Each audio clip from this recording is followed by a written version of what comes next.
Hello, extraordinary people. Welcome to my channel, Extraordinary Healthy Living. On this channel, I like to provide for you some ideas for healthy living by using the 5 health components that complete wellness. Those 5 components are physical health, emotional health, social health, your mental health and intellect, and spiritual health. Each video I use this type of theme that can be relatable to you, and I'll just keep going until I find one that fits for you. This time around, I'm doing a Latin America and Hispanic, since majority of Latin America speaks Spanish.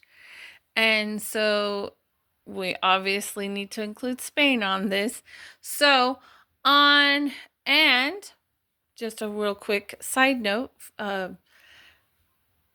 Africa does have one country that speaks Spanish. It's Equatorial Guinea. So just like Polynesia, I only have enough time, unless you want to spend days on end, to do 5 countries. So each of these countries in the Latin America and Spain, and then the other country in Africa, have amazing stuff to talk about. But like I said when I was talking earlier, I won't have enough time, so I have to cover only 5. But there's the location of where I am covering today. Let's get started.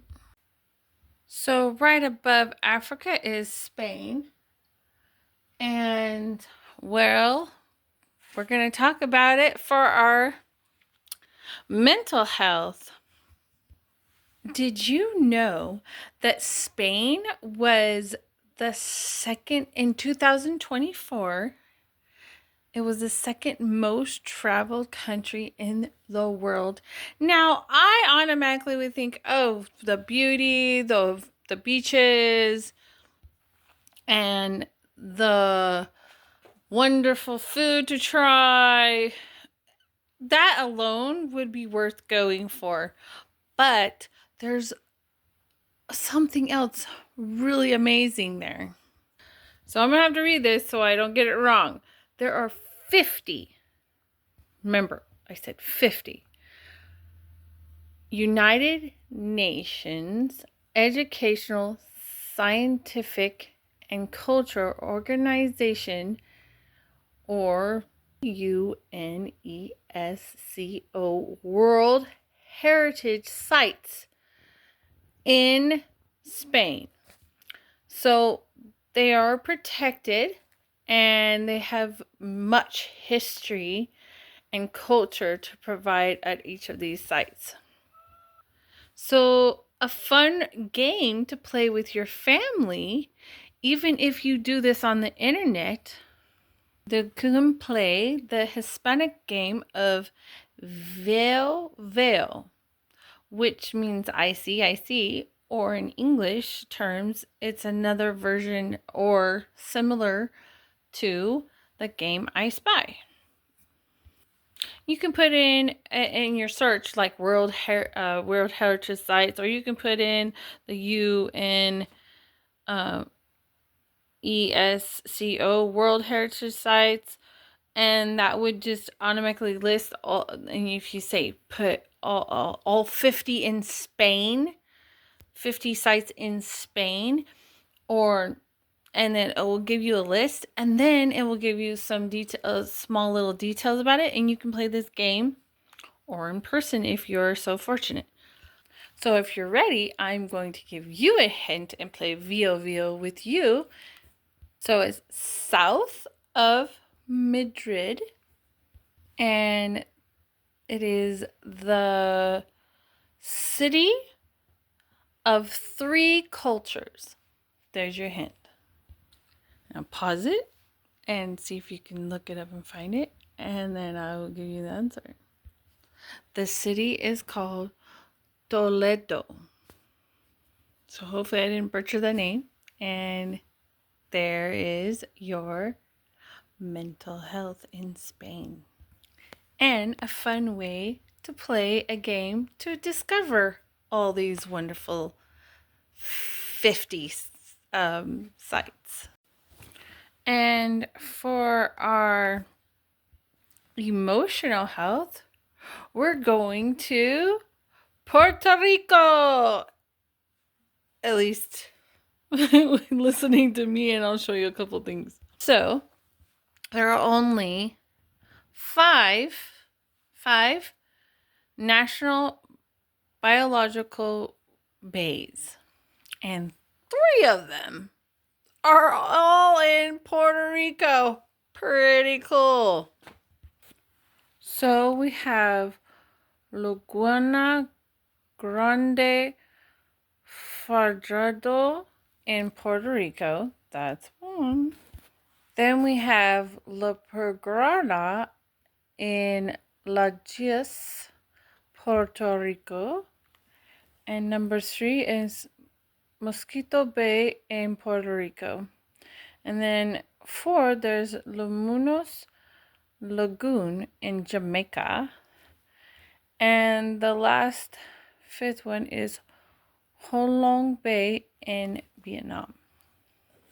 Now, I probably butchered the name earlier, but I'm going to try again. La Pagre is the only bioluminescent bay and where swimming is allowed. So, if you've seen a firefly or a jellyfish, and there are some snails and some sea snails and some other fish that have like lighting in their body, or that little one that has a lamp looking thing, and they're pretty cool. It's dinoflagellatin or plankton character in SpongeBob, which is funny that they use that. It's they're the glowing organisms, and when there's movement in the water, it causes them to glow light. And these small, there's due to the how many compact dents of these in these bay, they're these organisms, and so they're pretty awesome. And since I don't really have a true access to, well, the internet is amazing. You can find anything anymore. But for low cost reasons, I want you to do the experiment with me, and we're going to make a glow in the dark lava lamp. Super cheap, super affordable, and super fun to make. I think you're truly going to enjoy this. It's the closest I can get to, since I can. Well, I want it to be enjoyable, and I want it to be fun, and I want it to have moving parts like the bay. So that's why I chose the lava lamp part, and the glowing, obviously, because of the illuminating light that is in these bays. So first, you're going to need your parent supervision and permission. Most important is parent permission if you are under the age of 18.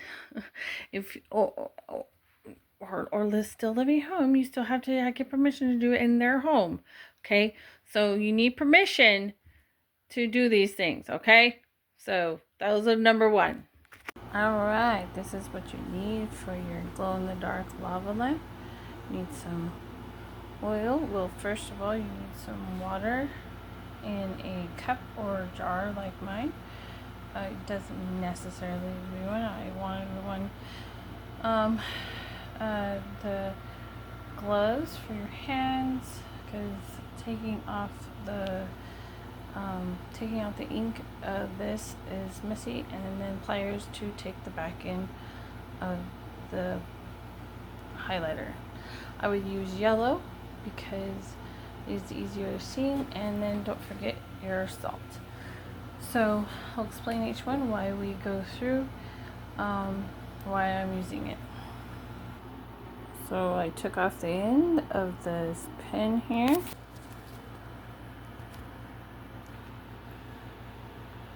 Here's the highlighter and the ink that I'm taking out of the back. So I'm squeezing the ink into the water. You can see it's like a yellowish green.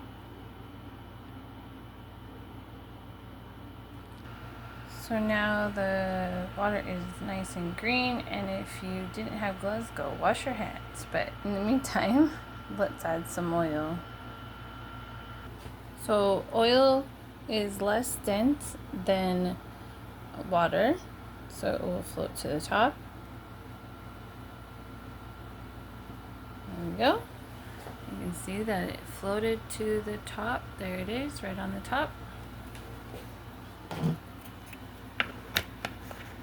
Now for the salt, we are going to add it right on top, and it is more dense than water, so it will sink to the bottom, and it will get a hold of some oil, and see how they're going to the bottom, and then it will come back. Let's come this way to the top. Let's see here, and you can do this over and over and over and over. See, a couple of bubbles came up and brought the oil back, and there is your oil, salt, highlighter, water, lava lamp, glow in the dark lava lamp. It's not the same as a natural biological bay, but it does do the motion in the water. So this time I'm adding like a lot of salt, and that way I can really show you the cool experience. See, the bigger drops go down, and they're much more coming up too. So the more I put on there, the bigger they are. So they're pretty cool. Now it looks more like a lava lamp. It's coming up and down a lot faster. And you can just keep adding more salt to it, like as much as you like, to get that pure, full-on effect. See, there you go. And now they're going up and down a lot rapidly, and thicker pieces. So before I had it really small. So now you have it. Beautiful. All right, for our social health, we're off to Costa Rica, and they have a unique greeting for it's everyday life for them, and it's pura vida, which literally translates as pure life. You will hear this expression when you're greeting someone, wishing someone well-being, or expressing their well-being. They will respond just to that as like, how are you? ¿Cómo estás?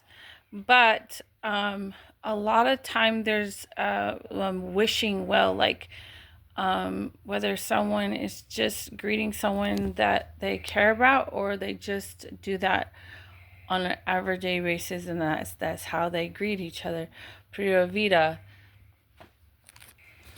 Literally, this channel is what my goal is to wish upon you, is the well-being that this pura vida means. And it's actually the ultimate goal is to reach wellness by providing for you ideas that you can do or come off of and make your own ideas. It's just a way to help, just instead of reading a bunch of stuff actually showing you how to reach pure vida, pure life, well-being. So with that, I would like to express to you a saying wishing all of you a pure life in Spanish. And that's pure, which actually, yeah, it actually means wishing you pure life for everyone. And so it's pura vida para todos. All right, our next stop is Mexico, and that is for our physical health. A little background, I'm going to give you a little hint. It is a game that has a hoop and a ball and a playing field. No, it is not basketball. This game was played back when the empire of the Aztec and the Mayans and other Mesoamericans, but mostly in central Mexico. And it is called Olamaliztali or Dalichili. So hopefully I didn't butcher that too bad. This was during 1428 to 1521 in central Mexico. And so it had a ball. It was black because it became from the sap of the Lexus tree or vine. And it was about the size of like a small watermelon that you can hold in your hand, and well, two hands, probably like softball or one of these guys. This is red, but it was black because that was the natural color of the sap. So they couldn't use their hands or their feet. And they had to get the ball, and it was an I shape field, and the end zones were where the line, the I part comes in the center, and then they had like angles over there, and then there was a hoop that was made out of stone, and it was hard to get, and it was in the middle of this I field, and they if they got it, the ball in this hoop, they won the game. That's how difficult it was. It was pretty high above their head. I don't know exact meters or feet above their head, but it was above their head. And so that's pretty much it. And so for our exercises, we're going to do some related to this game and a little warm-up stuff and have fun with it. So I'm going to do some exercises, and we'll do them each for 30 seconds, and then we'll do 3 sets of each.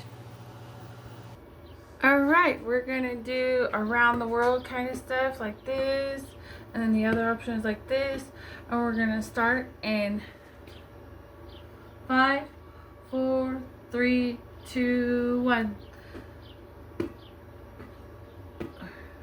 You can go the other way now. You can take it to the top and the bottom. Now you can go the other way. If you like to go around just your body this whole time, that is totally fine. You can take it to the back, get a little more stretch in there, and stop. All right, for our next exercise, we'll do one side and then the other. And then what we're gonna do is we're gonna go knee up, and then you're gonna go straight to your side. And if you can't touch your knee, you want your torso straight. Same when you go to this side, you're not like, ugh, ugh. Okay, so ready? We're gonna get started in 5, 4, 3, 2, ready, go. 30 seconds.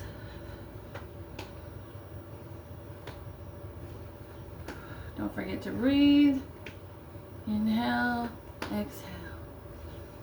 Inhale, exhale. And inhale, exhale. We got 10 more seconds. And 5. And last one. And let's do the other side. Ready, go.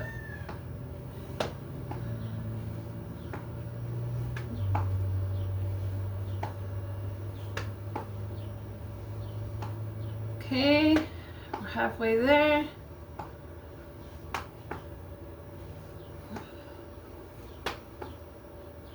And 10 more seconds. And 5. And last one. All right, on to the next exercise. All right, are we ready for our next exercise? We're gonna do a plie squat. And what you're gonna do is you're gonna as far as you can apart, and you're gonna go down, and you can go all the way up with your arms. I like going all the way up, and you don't have to. And 5, 4, 3, 2, here we go.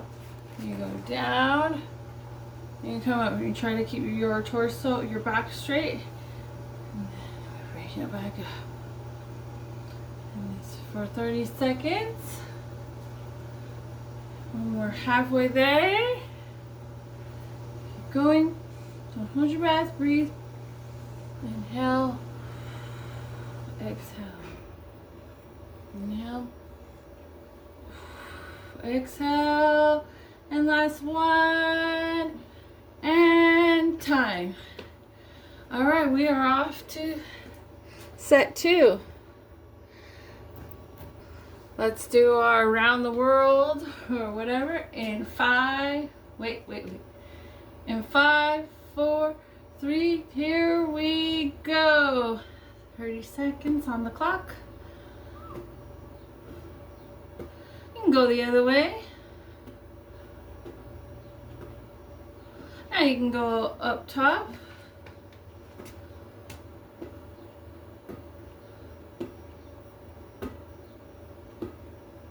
Now you can go the other way.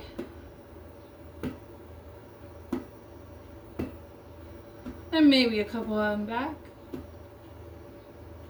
And done with set 2. All right, let's rock the second one where we go here, side, and go.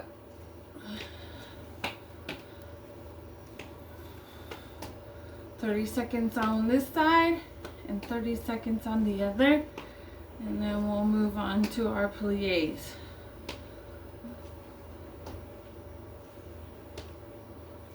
All right, we are looking at 10 more seconds. And last one. Okay, shake it out. Let's get it ready. Next side and go.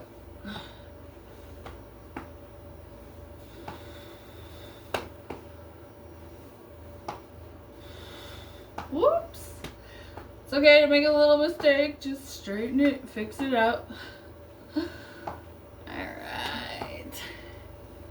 Almost there, guys. 10 more seconds. And last one. Shake it off. And let's get ready to do our plies. Our deep. So gotta get our toes out and go. Inhale, exhale. Inhale.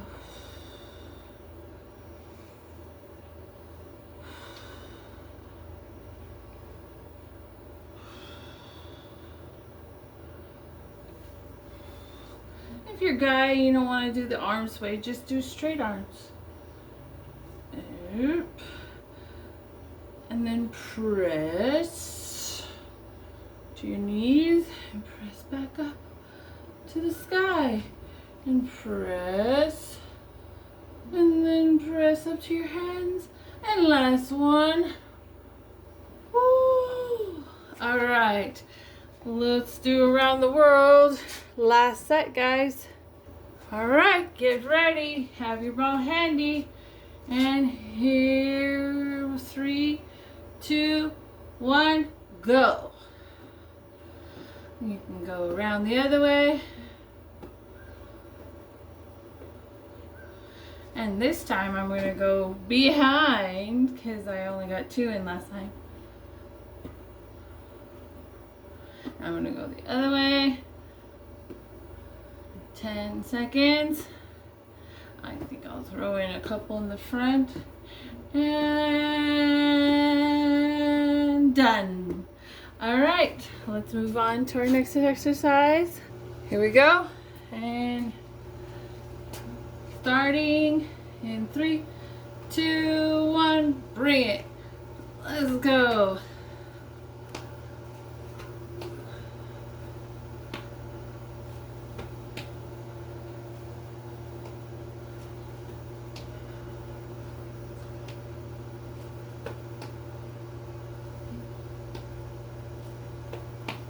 Right, we got about 10 seconds. And last one, and done. Shake it out, and let's get started on the next side. In 3, 2, 1, begin.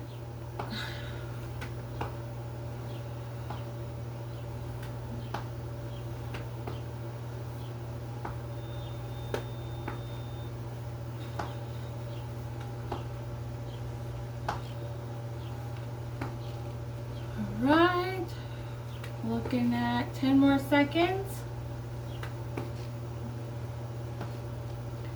5. And let's do one more. And that's all for now. Let's move on to our last one, which is plies.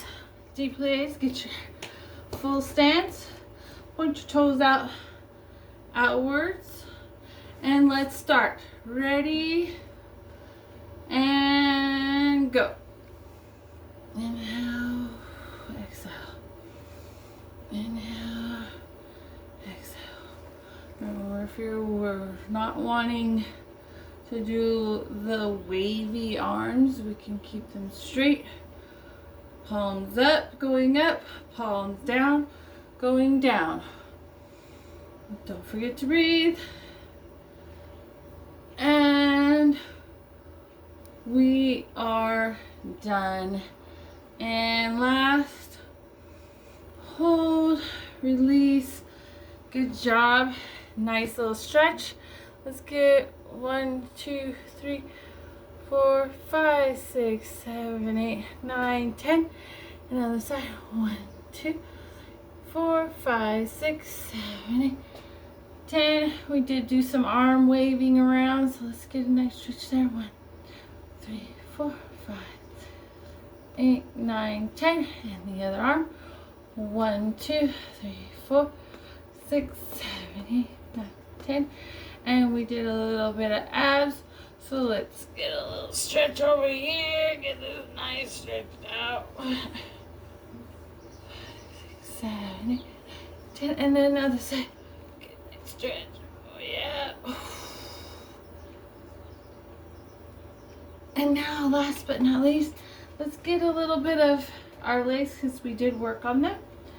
And we'll get one toe up. It's kind of hard to see from this angle. And you're going to stretch and sit back.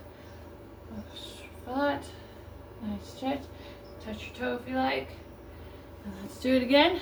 Other foot. Stretch it out. Get that nice stretch in here. And the flat back. And touch your toe if you like. And there it is. Inhale. Exhale. High five. Good job. So for our spiritual health, we are going to be talking about Brazil. And if you haven't guessed, their amazing, ginormous statue of Christ the Redeemer. And this was, this is actually in Rio de Janeiro, in Mount Corcovado. So why this was built? In 1888, the empire in Brazil, his name was Pedro II. His daughter Isabella abolished or ended slavery. So now the tribute was that she would have a statue made in her honor, and she opposed to the idea. She wanted the tribute to be from Christ, the one that is the reason for her desire to end slavery. It was from him, the ultimate love that he provides for everyone, and peace. And she was following him, and so she wanted the tribute to be towards him.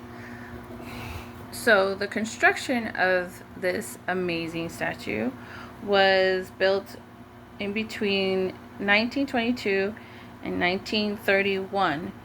It is part of the 7th World Wonders. In 2000, it was made a world wonder, the 7th World Wonder in 2007. So some details about this amazing statue is the pedestal itself is 26 feet tall. That is 8 meters. The statue alone is 98 feet, which is 30 meters. The arm span is 92 feet, which is 28 meters. And the total from pedestal to the top of his head, Jesus Christ's head, is 124 feet, which is 38 meters. It is 635 metric tons, which amounts to 1,399,935.36 pounds.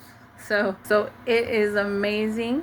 It is wonderful. I hope we all get a chance to see it. If not, check it out on the internet. It is amazing. They have footage and all kinds of cool stuff. I put that down as an opportunity to see in person, but if you're not able to, at least the blessings of the internet is there for you. So until next video, I want to wish you well, and put God first, and always remember that healthy living is extraordinary.